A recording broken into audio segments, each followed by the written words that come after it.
All right, Chessnoter 2.1.1. In this version, we had a bunch of bug fixes and updates to the application and features.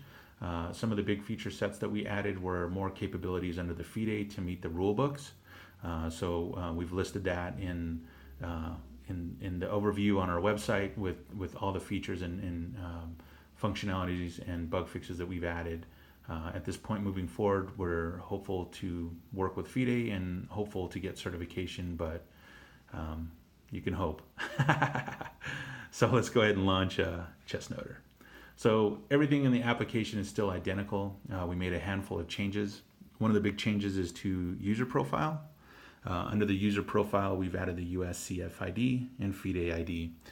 What this does is allows you the capability of inputting that data on your user profile if you want, and also on the opponent's profile. So like when you play opponents, you can put in their FIDE ID. These are not required fields, and also these fields do not export in the PGN or in the PDF. They're just extra fields in the application that you can keep if you so want to look back at the players that you've played over the years or months or whatever, and basically be able to look up their chess ID or their FIDE ID. So the next big thing that we're going to go over, at least in this video, is board settings. So in the board settings, we've updated the board settings a little bit. We've added back the text option. And it's also scrollable now, so you can scroll up and down so you can see the board.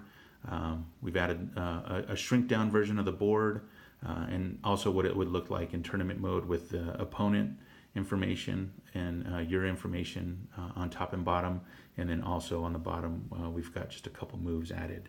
So the text option still works the same. You can go ahead and increase the font of the text for the notation area.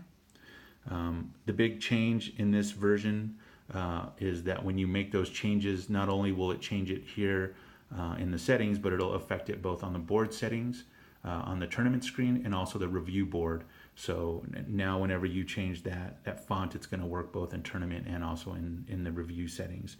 The dark square colors, light square, and highlighted all work the same. You just click on it and basically choose your color, and then it'll update the board so you know what the board's going to look like when you play in the different areas in the application. The big thing that we added was turning off tournament rating for younger chess players.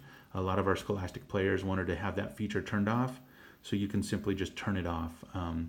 One thing to note is when you turn that feature off, it only turns off that feature on the tournament screen. So if you go into review games, it'll still list the differences in the ratings for both your opponent and yourself. The next big thing that we added was based on the FIDE rulebook. Inside the FIDE rulebook, per rule 6.1.3.3 is the ability to turn on figurine algebraic notation. So essentially you can turn it on and it'll add the figurines. So the figurines only work for knights, bishops, rooks, and queens, and essentially they'll show up on the board. So that's a new feature that we've added in this version.